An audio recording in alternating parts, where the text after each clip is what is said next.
你终于走了。李明站在病床前，声音里带着难以掩饰的轻松。这套老房子我早就想卖了。护士刚离开，他就开始打电话。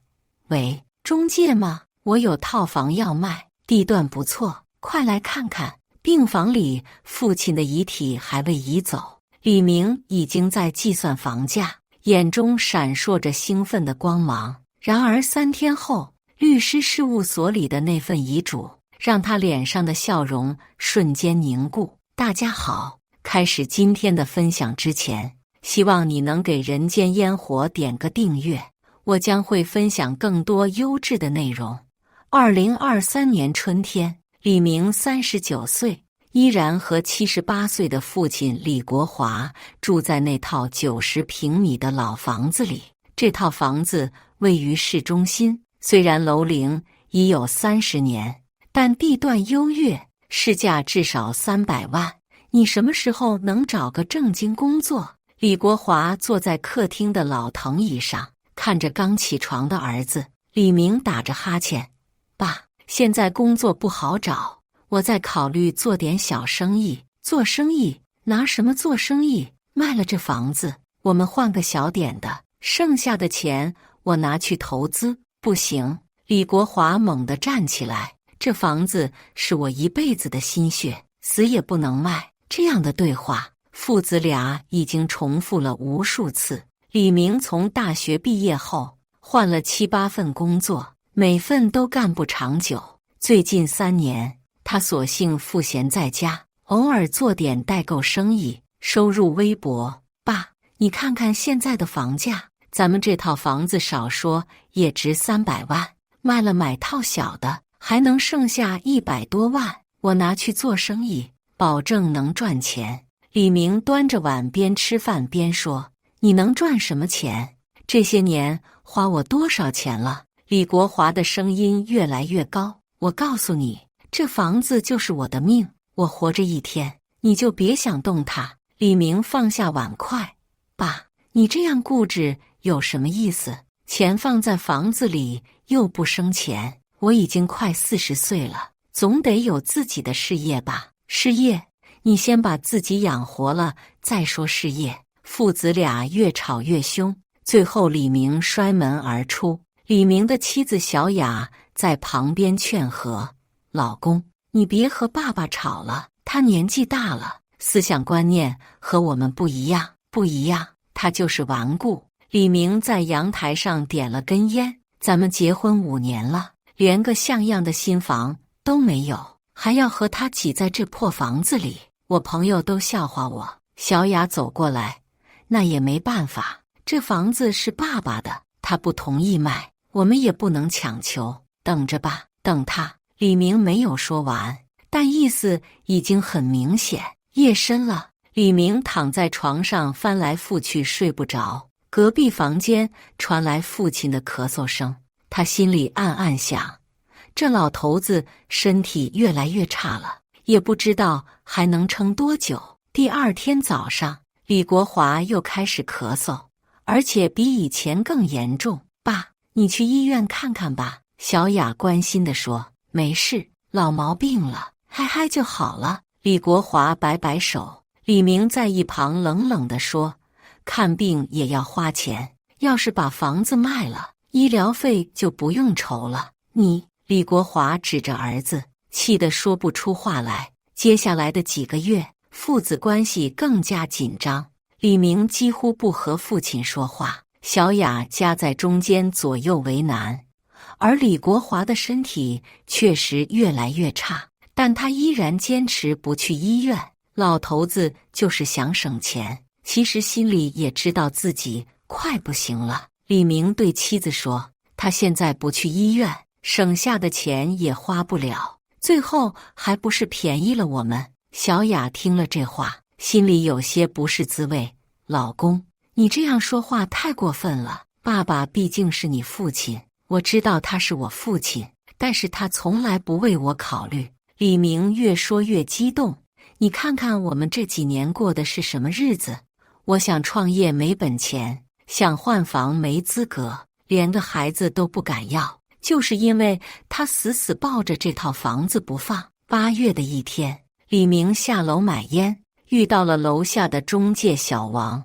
李哥，最近有客户问你们家这套房子卖不卖，价格可以开到320万。小王主动搭话。李明眼睛一亮，320万？真的假的？真的，这个地段的房子现在很抢手，你们家这套朝南，采光好，绝对值这个价。李明算了一笔账，320万，扣掉各种税费，净到手也有300万左右。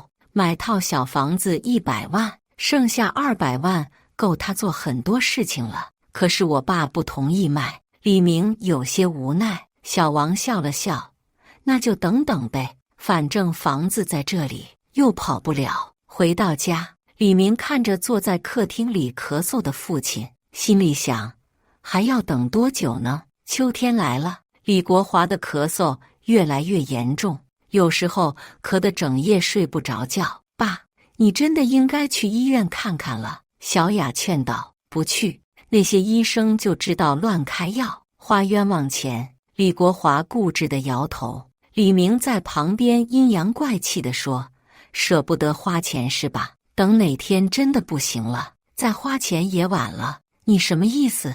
李国华瞪着儿子。没什么意思，我就是觉得你应该对自己的身体负责。李明表面上说得冠冕堂皇，心里却想，你越早去医院越好，最好查出什么大病来，这样就可以名正言顺地卖房子治病了。9月底的一个夜里，李国华突然咳得特别厉害，还咳出了血。老公，快送爸爸去医院！小雅慌了。李明虽然嘴上不情愿，但还是叫了救护车。在医院里，医生检查后说需要住院观察。住院要多少钱？李国华问。老爷子，您这情况需要做全面检查，住院费用大概每天300-400，具体要看检查结果。医生说。李国华听了，想要出院。爸，都到医院了，就听医生的吧。李明表面上劝父亲，心里却在盘算，住院正好，医生一检查，说不定就能查出什么大病，到时候就可以理直气壮地要求卖房治病了。住院的第3天，检查结果出来了，医生把李明叫到办公室，你父亲的情况不太好，肺部有阴影，需要进一步检查确诊。什么意思？李明心里一紧，不排除是肺癌的可能性，不过现在还不能确定，需要做活检。李明走出医生办公室，心情复杂。父亲真的生病了，这是他一直在等待的，但真正面对的时候，他又有些不知所措。回到病房，李国华躺在床上，脸色苍白。医生怎么说？老人问。没什么大问题，就是需要多住几天。李明撒了个谎。那住院费？您别担心住院费，我们会想办法的。小雅在旁边安慰。李明看着病床上的父亲，心里想，现在是不是应该提卖房的事了？可是直接说出来，会不会太明显？当天晚上，李明和小雅在医院楼下的咖啡厅里商量。医生说，爸爸的病很严重，可能需要很多钱治疗。李明试探性地说，那怎么办？我们家里也没多少存款。小雅皱着眉头。其实，李明停顿了一下，我们可以考虑把房子卖了，反正爸爸现在这个样子，也住不了多久了。小雅看了丈夫一眼，这样说是不是太过分了？过分什么？我们总得面对现实吧。李明声音提高了一些，爸爸治病需要钱，我们生活也需要钱，除了卖房子，还有什么别的办法？可是爸爸一直不同意卖房子，他现在还有选择的余地吗？李明的话里带着一丝冷酷，要么卖房子治病，要么就等着，反正他现在也做不了主了。小雅听了这话，心里很不舒服，但又找不到反驳的理由。第2天，李明找到了主治医生，询问治疗费用。如果确诊是肺癌，根据病期不同，治疗费用差别很大。早期的话，手术加化疗大概需要20至30万，如果是晚期，可能需要更多。医生实话实说。李明心里盘算着，30万，如果卖了房子，这点钱根本不算什么，而且万一父亲真的不行了，剩下的钱就全都是他的了。活检结果很快出来了，确诊是肺癌，而且已经是中晚期。医生把家属叫到办公室，病人的情况比较严重，需要马上开始治疗。不过因为年龄较大，治疗效果可能不会太理想。李明装出很担心的样子：“医生，您说实话，我爸爸还能活多久？”“这个很难说，如果积极治疗，可能还有1、2年时间；如果不治疗，恐怕就是几个月的事。”听到这个消息，李明心里五味杂陈。一方面，他确实不希望父亲死；另一方面，他又忍不住想到那套房子。回到病房，李国华已经知道了自己的病情。名字，我这病。老人的声音很虚弱。爸，您别想太多，医生说只要积极治疗就没问题。李明说着违心的话，治疗要花很多钱吧？钱的事您别担心，我们会想办法的。李国华看着儿子，眼中闪过一丝复杂的情绪。是不是要卖房子？李明心里一阵激动，但表面上还是装作很为难的样子。爸，我们实在没有别的办法了，您治病要紧，房子以后还可以再买。李国华沉默了很久，最后点了点头。好吧，听你的。李明强忍着心中的狂喜，装出一副难过的样子。爸，您别担心，我们一定会好好照顾您的。当天下午，李明就联系了中介小王。王哥，我们家那套房子可以卖了。真的？太好了，我马上安排客户看房。小王兴奋地说。不过我爸现在在医院，这事儿你别跟别人说。明白明白，我懂的。挂了电话，李明走到医院的阳台上，看着远处的高楼大厦，心情从未有过的畅快。终于，这套房子要变成他的了。李国华住院的第2周，中介小王带着客户看了房子。李哥，客户很满意，愿意出310万全款，可以马上签合同。小王在电话里说：“310万，不是说320万吗？”李明有些不满。现在市场有点冷，而且您家老人家的情况，客户也知道，所以压了点价。不过这个价格已经很不错了，全款，手续简单。李明想了想，310万也不少了，扣掉各种费用，净到手也有280万左右。行，那就这个价。太好了，我马上准备合同。李明回到病房，看着躺在床上的父亲，心里已经开始规划那280万怎么花了。爸，房子的事有眉目了，有人愿意出310万。李国华点点头，你看着办吧。您放心，等您病好了，我们就买套新房子，环境更好，您住着也舒服。李明嘴上这么说，心里却想，等你病好了，能不能好还是个问题呢。签合同那天，李明找了个借口，没有让小雅跟着，自己一个人去了中介公司。李哥，合同都准备好了，您看看。小王把厚厚的一沓合同递过来，李明简单翻了翻，主要看了价格和付款方式，其他条款都没有仔细看。没问题，我签了。等等，李哥，您父亲不用签字吗？房产证上的名字是李国华。小王提醒道。李明心里一紧，我爸现在在医院，身体不好，委托我全权处理。那你有委托书吗？委托书？李明没想到这个问题。我爸现在连字都写不了，怎么写委托书？小王有些为难，这样的话，可能需要您父亲亲自来签字，或者办理公证委托。他现在在医院，根本下不了床，你让他怎么来？李明有些着急。要不这样，我们先把合同签了，等您父亲身体好点了，再补签字。小王想了个折中的办法。行，就这么办。李明在合同上签了字，心里总算松了口气。虽然父亲还没有签字，但买家已经确定了，合同也签了，这房子基本上就是卖出去了。回到医院，李明的心情特别好。老公，你今天怎么这么高兴？小雅问。房子的事基本定了，310万，过几天就能拿到钱了。这么快？爸爸同意了。当然同意了，不然我能签合同吗？李明撒了个谎。小雅还想问什么，李明已经走向了父亲的病床。爸，房子的事办得差不多了，您就安心养病吧。李国华看了儿子一眼，点了点头，没有说话。接下来的几天，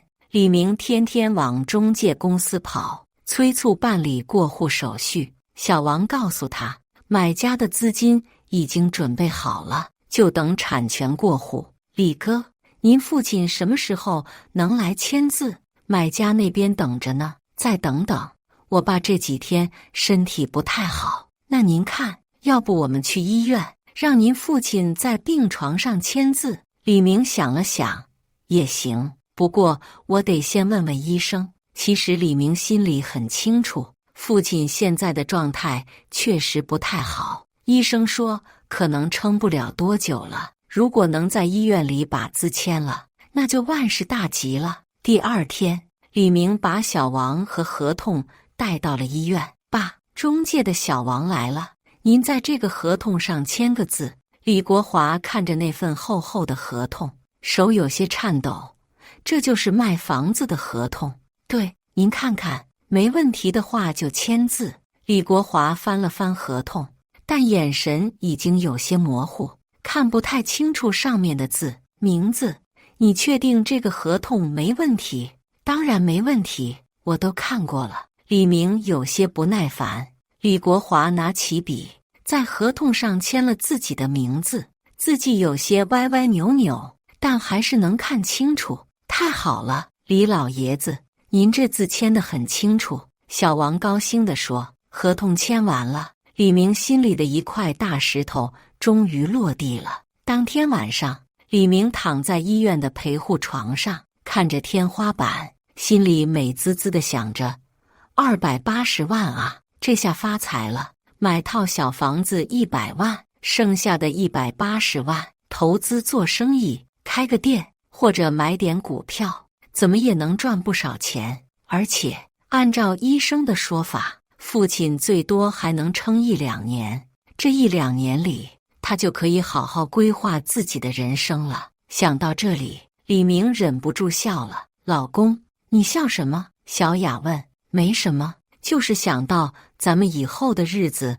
会越来越好，希望爸爸的病能快点好起来。会的，会的。李明嘴上这么说，心里却想，好起来最好，好不起来也没关系，反正房子已经卖了，钱马上就能到手了。房子的过户手续很快办完了，买家的280万房款也如期到账。李明看着银行卡上的余额，心情激动得无法言喻。280万，这是他这辈子见过的最大一笔钱。老公，钱到账了？小雅问。到了，280万，一分不少。李明掩饰不住内心的兴奋。那我们先给爸爸治病，剩下的钱再做打算。当然，爸爸的病是最重要的。李明嘴上这么说，心里却已经开始盘算怎么花这笔钱了。医生说，父亲的治疗费用大概需要30万，那还剩下250万。买套小房子100万，还剩150万。这150万可以做很多事情了。李明开始频繁地出入各种投资理财公司，了解各种投资项目，股票、基金、期货，甚至还有人向他推荐投资开餐厅、开网店。老公，你最近天天往外跑，是不是有什么事？小雅有些担心。我在看投资项目，这么多钱放在银行里不划算，得想办法增值。可是爸爸还在医院，我们是不是应该先专心照顾他？照顾他不耽误我做其他事情。李明有些不耐烦，我们总不能一直守在医院里吧？这段时间，李明对父亲的态度明显改变了。以前他虽然和父亲关系不好，但至少还会装装样子。现在房子已经卖了，钱也到手了，他就不太愿意在医院里浪费时间了。明子，你怎么来的这么少了？李国华问。爸，我在外面忙一些事情，赚钱给您治病。李明随口说道。房子卖了多少钱？280万，扣掉您的治疗费，剩下的我拿去投资，争取赚更多的钱。李国华看着儿子，眼中闪过一丝复杂的情绪。你打算投资什么？还在看，有几个项目不错。李明心不在焉地回答。明子，你坐下，我想和你说几句话。李明看了看手表，爸，我还有事，改天再说吧，就几分钟。李国华的声音有些虚弱。李明不情愿地坐下来。明子，这些年我知道你对我有意见，觉得我太固执，不让你卖房子。爸，这些事都过去了。李明敷衍地说。听我说完。李国华咳嗽了几声。我不是舍不得钱，我是担心你。你从小就不太会理财，钱到了你手里，很容易就花光了。爸，我都快40岁了，不是小孩子了。正因为你快40岁了，我才更担心。李国华看着儿子，这套房子是我们家的根，卖了就没有了。如果你把钱亏了，我们连个住的地方都没有。李明听了有些不耐烦。爸，您就别操心了，我自己的事我会处理。明子，我想告诉你一件事。什么事？李国华欲言又止，最后摇了摇头。算了，等我好点了再说。李明站起来。那我先走了，晚上再来看您。走出医院，李明心里想，老头子就是爱唠叨，房子都卖了，说这些还有什么用？当天下午，李明去了一家投资公司，看中了一个房地产项目，承诺年收益20%。李先生，这个项目是我们公司的重点项目，风险很低，收益很稳定。业务员热情地介绍，20%的收益，真的假的？李明有些怀疑。绝对真的，我们公司已经运营了好几年，信誉很好。您可以先投资50万试试，如果满意再增加投资。李明心动了。50万，如果真的能有20%的收益，一年就是10万，比上班强多了。行，我投50万。签完合同，交完钱，李明心里美滋滋的。如果这个项目真的能赚钱的话，他就可以把剩下的钱也投进去。回到家，小雅问，今天又去哪里了？投资了一个项目，50万，年收益20%，20%这么高，会不会有问题？小雅有些担心。能有什么问题？人家是正规公司，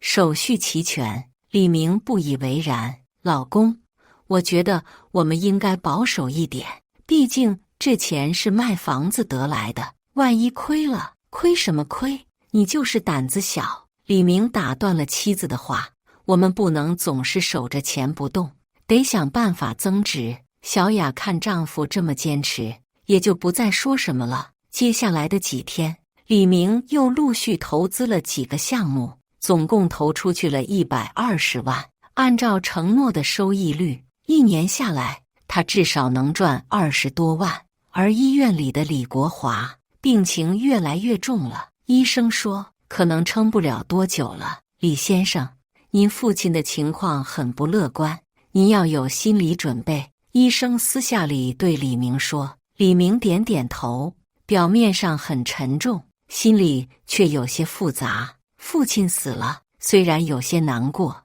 但也意味着他真正自由了。11月的一个夜里，李国华突然病情恶化，被送进了 ICU。家属准备一下吧，医生说。李明和小雅在 ICU 外面等了一夜。第二天早上，李国华停止了呼吸。老公，爸爸走了。小雅哭了，李明也装出很伤心的样子，但心里却有一种说不出的解脱感。老头子终于死了，从此以后再也没有人能管他了。办完丧事，李明和小雅回到了那套已经卖掉的房子。房子已经交给了买家，他们只能暂时租房住。老公，我们接下来怎么办？小雅问。先买套房子，然后我继续投资赚钱。李明信心满满。那爸爸有没有留下什么遗嘱？遗嘱？李明愣了一下，应该没有吧？他有什么好留遗嘱的？就在这时，李明的手机响了。请问是李明先生吗？我是市公证处的工作人员，您父亲李国华先生生前在我们这里立了一份遗嘱，请您明天上午10点到我们公证处来。李明听了，心里有些奇怪，遗嘱？什么遗嘱？具体内容我们电话里不方便说，您明天来了就知道了。挂了电话，李明对小雅说，公证处说我爸留了遗嘱。遗嘱？爸爸什么时候立的遗嘱？小雅也很奇怪，不知道，明天去看看就知道了。李明心里想，能有什么遗嘱？无非就是一些老古董，或者一点存款，反正房子已经卖了，钱也拿到手了，还能有什么？律师缓缓打开牛皮纸袋，李明搓着手掌，满脸期待。这套价值300万的老房子终于要属于他了。李明先生，请听清楚遗嘱内容。律师清了清嗓子。李明点点头，脑海里已经开始规划用这笔钱做什么生意，买什么车。你父亲李国华先生将名下房产。话音刚落，李明的笑容还挂在脸上，但瞳孔却开始放大，仿佛听到了什么不可置信的消息。他的手不自觉地抓紧了椅子扶手，指关节发白，整个人像被雷击中一样僵在那里。公证处里，律师继续宣读着遗嘱内容，将名下房产及存款全部捐赠给市慈善总会，用于资助贫困家庭的医疗救助。李明感觉天旋地转，脑子里一片空白。不可能，他喃喃自语。房子我已经卖了，钱也拿到了。律师看了看他，继续说道，李国华先生在生前已经办理了相关手续，这份遗嘱具有法律效力。根据遗嘱内容，他将名下所有财产捐赠给慈善机构，包括那套房产的售房款。什么？售房款？李明猛地站起来，那是我卖房子得来的钱。李先生，请您冷静一下。律师的声音很平静。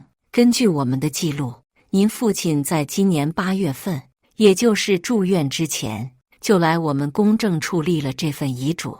当时他神志清醒，完全符合立遗嘱的法律条件。8月份，李明脑子里快速回忆着，8月份父亲确实有几天不在家，说是去看老朋友，原来是来立遗嘱的。而且根据遗嘱内容，如果在他去世之前房产被出售，售房款也要按照遗嘱执行，全部捐给慈善机构。李明瘫坐在椅子上，脸色苍白如纸。这不可能，我是他儿子，他怎么可能把钱全部捐出去？律师拿出一份文件，这是您父亲写的一封信，专门留给您的。李明颤抖着接过信件，撕开信封，名字。当你看到这封信的时候，我应该已经不在了。我知道你一直想卖掉那套房子，也知道你在等我死。是的，我都知道。你以为我不知道你在医院里打电话联系中介？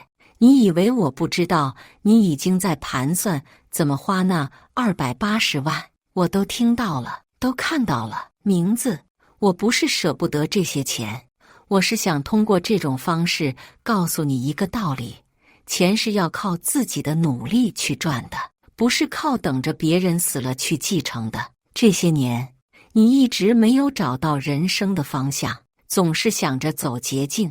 我担心，如果把这么多钱留给你，你会更加不思进取，最终把钱挥霍光，连个安身立命的地方都没有。我把这些钱捐给慈善机构，是希望能帮助那些真正需要帮助的人，同时也是希望你能明白，人活着不能只想着钱，还要有一点社会责任感。名字，我知道你现在肯定很生气，很恨我，但是爸爸希望你能明白，我这样做是为了你好。没有了这些钱，你就必须靠自己的双手去创造财富，这样你才能成为一个真正的男人。我在天有灵，会保佑你的，希望你能理解一个父亲的良苦用心。你的父亲李国华。李明看完信，手在颤抖，他想起了父亲生前的种种，想起了那些被他忽略的细节。原来父亲早就知道他的想法，早就看穿了他的心思。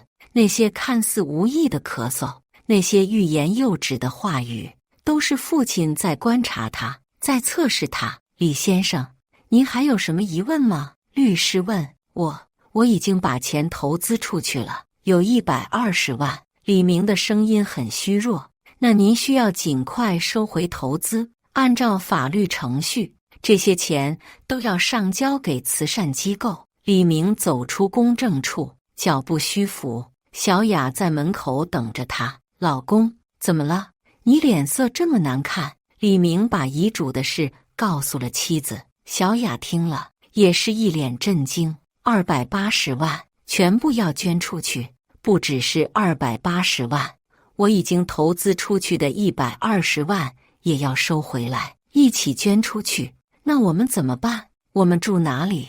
李明苦笑了一下，我也不知道。接下来的几天，李明四处奔波，想要收回投资，但是那些投资公司都说资金已经投入项目，不能马上收回。李先生，当初合同写得很清楚，投资期限是1年，中途退出要扣除30%的违约金。我现在顾不了那么多了，就算扣违约金也要收回来。最终，李明只收回了80万，损失了40万。慈善机构的工作人员来了，核实了所有的资金情况，280万房款加上80万投资回收款，总共360万，全部要捐给慈善机构。李先生，您父亲的这笔捐款将会帮助很多贫困家庭，这是一件很有意义的事情。慈善机构的工作人员说。李明点点头，但心里五味杂陈。几天后，李明和小雅搬到了一套租来的小房子里，房租每月3000块，对于现在没有收入的他们来说，是个不小的负担。老公，我们接下来怎么办？小雅问。李明看着这个简陋的出租屋，想起了以前那套宽敞的房子，心里有说不出的后悔。我去找工作。李明说。找什么工作？什么工作都行，只要能赚钱。第二天，李明开始投简历找工作，但是39岁的年龄加上近几年的空白履历，让他在求职市场上处处碰壁。李先生，您这几年都在做什么？面试官问。我在家照顾生病的父亲。李明撒了个谎。那您对我们这个销售岗位有什么了解吗？我愿意学习。面试官看了看他的简历，摇了摇头。我们再考虑考虑，有消息会通知您的。一连面试了10几家公司，都没有结果。李明开始感到绝望。1个月后，李明终于在一家小公司找到了一份销售工作，底薪3000块，靠提成吃饭。第1个月，他一单都没有签成，只拿到了3000块底薪，扣除房租、生活费，几乎所剩无几。老公，这样下去不行啊！小雅也找了份工作，但收入微薄，再坚持坚持，我会慢慢适应的。李明说，但是内心深处，他开始反思父亲的话。如果当初他没有那么急功近利，如果他能踏踏实实的工作，也许现在的境况会完全不同。父亲说的对，他确实不适合管理大笔资金。那120万的投资失败就是最好的证明。如果真的继承了280万，说不定他会亏得更多。半年后，李明逐渐适应了销售工作，收入也稳定在每月7、8千块。虽然比不上以前的幻想，但至少能够维持基本的生活。一天，他路过市中心的一个公园，看到了一块石碑，上面刻着捐赠者的名单。他仔细一看，发现了父亲的名字李国华。石碑下面有一行小字：李国华先生捐赠360万元，用于资助贫困家庭医疗救助项目，以帮助126个家庭摆脱困境。李明站在石碑前，看着父亲的名字，眼眶有些湿润。他想起了父亲生前的话，人活着不能只想着钱，还要有一点社会责任感。现在他终于明白了，父亲做的这个决定，不只是为了教育他，也是为了帮助那些真正需要帮助的人。126个家庭，意味着几百个人因为父亲的这笔捐款而得到了帮助。如果这些钱在他手里，可能早就被他挥霍一空了。李明在石碑前站了很久，心里五味杂陈。晚上回到家，他对小雅说：“我想明白了，爸爸做得对。”什么？小雅有些惊讶。如果他把钱留给我，我很可能会像那120万一样，把他们都亏掉。现在这些钱帮助了那么多人，这比什么都有意义。小雅看着丈夫，发现他眼中有了以前没有的东西，那是一种成熟和理解。老公，我觉得你变了。是的，我变了。李明点点头。我终于明白什么是真正的财富了。从那以后，李明工作更加努力了。他不再想着投机取巧，不再梦想着一夜暴富，而是踏踏实实地做好每一天的工作。2年后，李明升职为销售经理，收入也翻了1倍。他和小雅攒够了首付，买了一套小房子。虽然房子不大，但是是他们用自己的劳动换来的，住起来特别踏实。搬进新房的那天晚上，李明站在阳台上，看着远处的城市灯火，心里想：爸爸，您能看到吗？您的儿子终于长大了。他终于明白了父亲的良苦用心。那360万的遗产，虽然他1分钱都没有得到，但却让他获得了人生中最宝贵的财富——自立自强的能力和对生活的正确认识。如果说父亲真的给他留下了什么遗产的话，那就是这个人生的教训。真正的财富不是别人给你的，而是你自己创造的。而那些被帮助的126个家庭，也会永远记住李国华这个名字，记住他的慷慨和善良，这也许就是最好的传承。以上就是今天分享的故事，大家有什么想说的、想吐槽的，欢迎在下方评论交流，也更希望能给人间烟火点个订阅，我将会分享更多优质的故事内容。